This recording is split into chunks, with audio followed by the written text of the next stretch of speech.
No, it's definitely, it's not a car racing kind of thing where it's endless. Like, it's huge. So the biggest thing, the reason why I'm taking this approach is, so I got myself to the World Championship. Now, that's on par. It's big also. So they're both on par. They're two championships, like you said, and they're the similar riders. So I got myself there on a factory team, doing my thing. First year running 6th in the World Championship, and I didn't know any tracks. I didn't have anything. I was in the back of a van, like of the team van. Like, my girlfriend flew over halfway through. Like, I was back and forth, like in the preseason. Did she slow you down, man? Did she slow you down? No, man. No. Oh, yeah. I'm just checking. Nah. Handbrake, as they say. Yeah. I don't know. Every chick's a handbrake. Come on. Yeah, I know. Yeah, I know. that's keep just going. Let's go. Yeah, so then the next year we got a podium. We had some good races. We had some terrible races, but, 10th ever GP we got on the box, and that was my... What the hell did you just say? 10th ever GP got on the box. Yeah, like that was that's my achievement. That's... Say that again, though. What? What does it mean? 10th? So, my 10th ever race in the World Championship, we got third. Like... Yes. Got to spray champagne. Out of the entire world. Yeah, it's cool. So you were on mate. the podium thingy. Yeah. At number... Wow. Yeah. And what track was that? So that was in Majura in Italy. Wow. And it was amazing. It was and I'm just trying to grab that. So what happened was... Who was first and second? Dumb it down, because I want to... There's a kid out there listening to this that... Yeah. Who wants to Kevin know. Strybos got second. He's from where's he from? From Belgium. He is. Okay. And then I'm trying to think who won it. Old mate. Oh, can I ask you? How it'll come to me in a second. It'll come to you, right? So, Aussies. Yeah. We'll race with each other, even though you're like, I want to beat the hell out of you, but we're not. We don't have a huge population at racetracks. No. To really be distant from each other. No. Over there in this World Championship, is it a lot like, Kimi Räikkönen's got the team and you're very distant from the other riders and you don't really hang out with them? Nah, it's definitely like that. We have the teams are big, like big semi-trailers and stuff, and you go there, you get your gear on, you ride the start line, that you see the next dude with all his gear on and you're racing him. Like, it's kind of hard, and I kind of, when I first go over there, I'm the young Aussie dude, and that's just how we are. Cruise up the start line, how you going, mate? And, like, the French dude just looks at me like, and I was jeez, that's a bit different. Like, it is. And that's, that was an experience that I learnt that, there's just, like, the different G'day, mate. Which way do we go? What's the lap record? So from there, we, the end of the year, Husqvarna said, oh, look, we've got Rockstar coming on, blah, blah, blah, so on. Long story short, we're not going to continue your contract. And I was like, man, because I had a ride halfway through and with Suzuki, and they said, no, you can't leave, you're in a 3-year contract, and then they ended up breaking it. So I said to them, man, I'm not just driving across the border to my parents' place. Like, I got to pack all my stuff up, fly back to Australia. Like, this is career, like, this is huge, man. So then coming back to Australia, there's no rides because everyone's signed. So I was in a sticky situation. So, and what's the series like back here anyway? It's in betweens-ish? Okay. Yeah, it's long, but not much racing. So that was 19 rounds. And not much support, it feels like. Nah. So we don't have the population. It is. And it's tough. It's just like that, and I'm not going to get into that. I'm just going to chase my dreams. So that's, I've come back here and I've just been kicking myself. So I come back last year, I sort of created a thing with Suzuki and then Honda come on board this year, and it's fallen over. Like, support's just draining, and I'm just like, man, you know what? At the end of the day, it took me 10 GPs to get on the podium. That's in the world. Like, I got 9th in the World Championship. We got top 10s all the time. Why am I not in the AMA? Like, Chad Reed and I are the only ones that have podiumed the premier class, Aussies. So next year I'll be the only Aussie in America racing the outdoor championship. Yeah. So Chad races Supercross only. So there'll only be him and I over there. But I'll be racing the outdoor championship.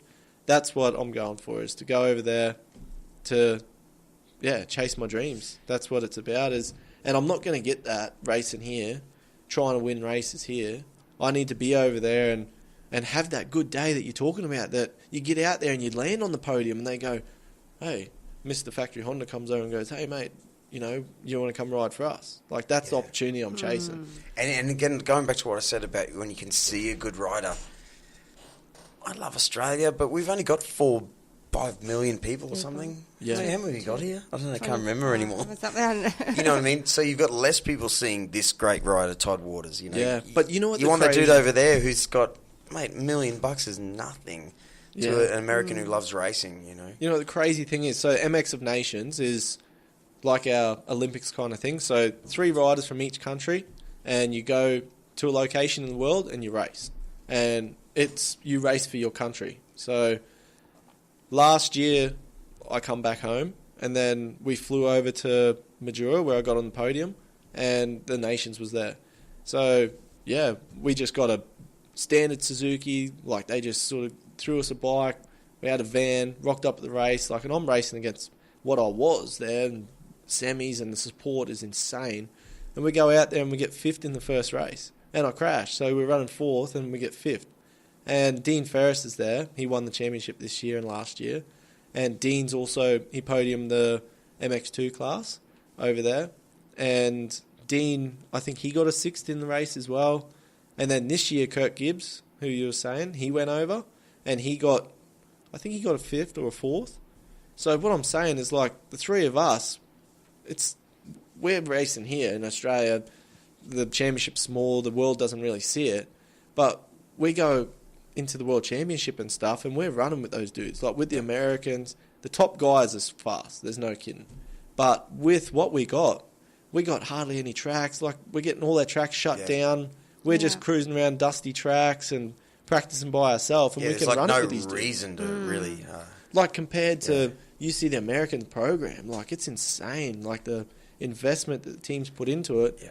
And you can live the entire life. You can race every weekend. If you wanted to just drive that way, you could race a different But, state. like, their guys is just insane. Like, the trainers, the programs that they're on, and we're just like, oh, man, we're meant to be running and eating healthy and going cycling, and, we'll get a trainer now because we're getting paid and this and that. Like, we're just stumbling along it, whereas they're, like, getting brought up from when they're like 12 years old. They're on programs, like proper And more importantly, they're chasing money. There's a real reason to do it. Yeah. There's actually a career option there for you to make money. So, but hey, let's pull up for a second. Yes. My teeth are floating. Your teeth are floating? Oh, your pee-pee. Right, let's pause and we'll come back.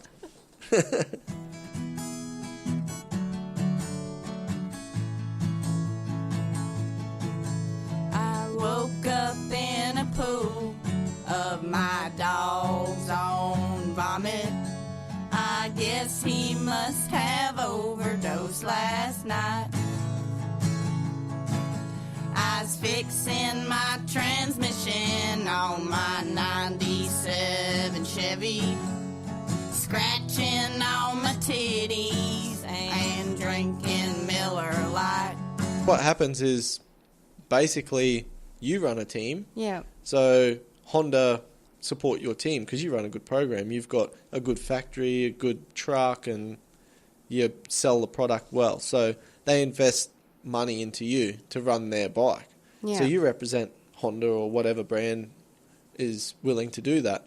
So then you're racing with Drew over here who's doing another brand, and doing the same thing. So that's how it's created, is they're like people and it's a business for them, because then they get sponsors from oil companies and so on and so on, and they then employ us to ride their bike.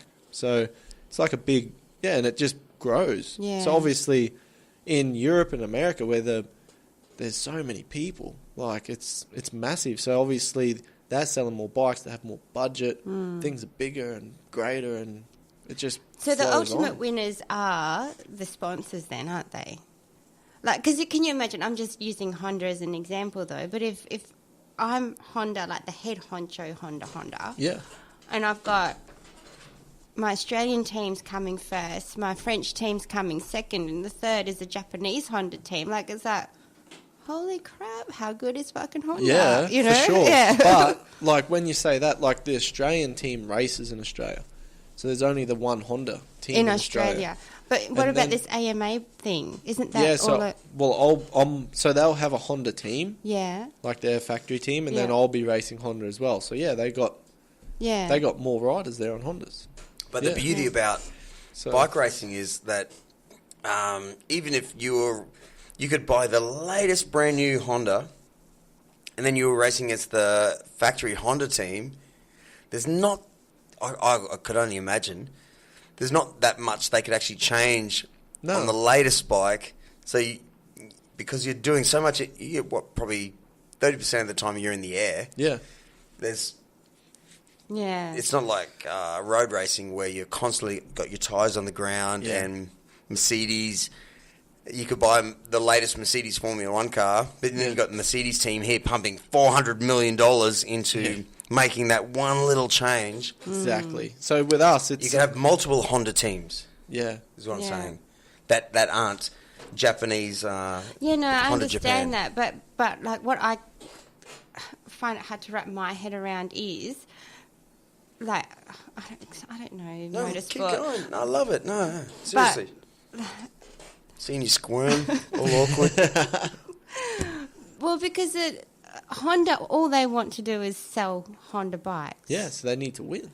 That's right. Yep. But if you're in Honda Australia, you are in actual competition with another country's Honda team.